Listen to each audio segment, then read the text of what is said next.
Good morning, everybody. This is Professor Hill. Today's Friday the 19th, and just wanted to give you a brief video message as we reach the end of our first week in our online ethics class, Ethics 2306 here at St. Philip's College. Now, we had said this first week we were going to try to focus on getting our books. And in the meantime, we're going to start to introduce some of the first concepts that come out of Chapter 1. And so we started talking about ethics and morality. Ethics, the philosophical study of morality. Morality, our beliefs about good and bad, right and wrong. And then the first kind of key term that came out of Chapter 1, we started talking about yesterday about how the author, Louis Vaughan, makes a distinction about the ethical landscape. This is part of Chapter 1. And he starts talking about descriptive ethics, which I talked about yesterday, how that's the scientific study of morality. And we referenced the great global views on morality from the Pew Charitable Trust. I want to today switch down to the next key term, the second of the four types of ethics that he outlines there, and that's normative ethics. And normative ethics is really about the study of the principles, the rules, the guidelines that shape the morality of a particular society. We saw yesterday how that's very different from country to country. With normative ethics, we want to look at the norms. In this case, what are the norms for judging right from wrong? What are those rules or principles that are guiding a society and the individuals within that in terms of making their decisions about right and wrong, good and bad? And so this is kind of getting down to what they believe, and this is what's the structure, what are the guiding principles behind that. And as you can see from that, even just a quick look at the global views of morality, oh my gosh, they could not be more different from place to place on some of those issues. Big swings, as we saw. So again, normative ethics is kind of what are the standards, the rules, the principles, the norms? What are the rights? What are the beliefs about right and wrong, good and bad? Now, we're going to keep looking at the first four concepts because we still have meta ethics and applied ethics to go. But I'll handle those in the next couple of days.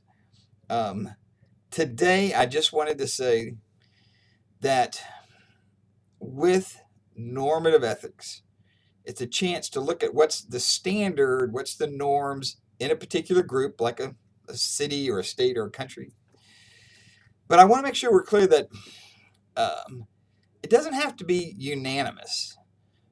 One thing I want you to take away from the look at the global views on morality is that from country to country, they're quite different.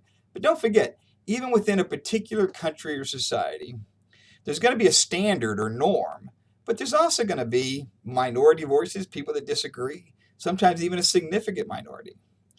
And we're going to look at how these things are also not static, how they change over time. For example, in the United States, the people's belief about marriage equality, for example, is a great example, something that changed dramatically over the last 25 years, where in this country, in the United States,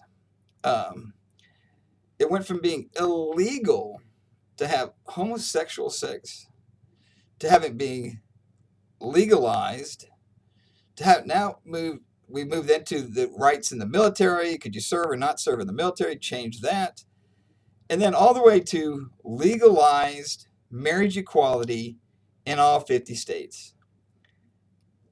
And in the space of just really 20, 25 years, that's a huge swing. It happened very quickly.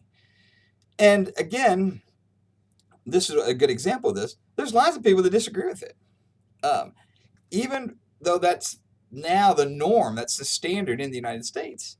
You take a poll in some states, and they're all in favor of other different states. There's still going to be a majority of people who would disagree with it. And so these things, sometimes standards, the norms, evolve slowly over time. Sometimes it happens very quickly, like we've seen with marriage equality. But the fact of the matter is, they do change over time. And this is why we had a great insight from Mark Twain.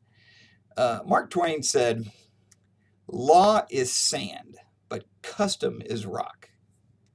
Think about that for a second. Law is sand, custom is rock. And what he's saying is, as the customs change and evolve over time, whether it's, quickly or very slowly, we change the laws to reflect that. And that's why marriage equality is a good example of that.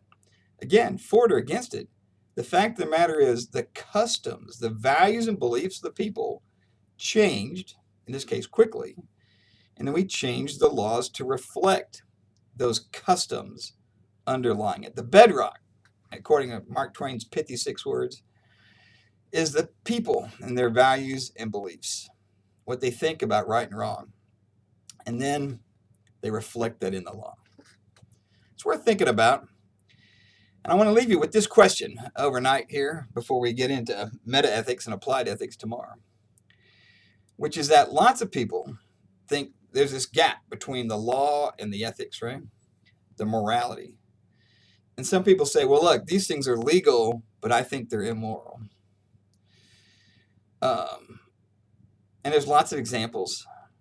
And the reverse is true as well. But think about this example, which is, with one exception, having an affair, one of the 8 issues mentioned in the global views on morality, having an extramarital affair, as you saw, that's the number one issue that most people agree with around the world. And in the United States, 8 out of 10 people say that it's morally unacceptable to have an affair, an extramarital affair, to cheat on your spouse. And yet, it's not illegal. I mean, you go out to Vegas, go to some convention, you're at the hotel bar, you pick up somebody, you're not thinking about the wife and kids back home, you have an affair. Listen, that person might be a scumbag. You might think what they're doing is really morally unacceptable. It's flat wrong. Morally, it's a transgression, but it's not illegal. And we have to talk about why. Why is that? Why haven't we made that illegal if everybody agrees it's wrong? By the way, the one exception I mentioned is the military. It is actually against the Uniform Code of Military Justice in particular instances to have extramarital affairs. And that's a kind of a recognized exception to the law that's got to do with military discipline. Your commander sending you into battle, you can't be thinking it's because he's trying to get your wife along. And there's a knock on the door. So I'll leave you with that thought. Until tomorrow, take care, get your books, read chapter 1, and we'll talk again soon. Take care. Bye-bye.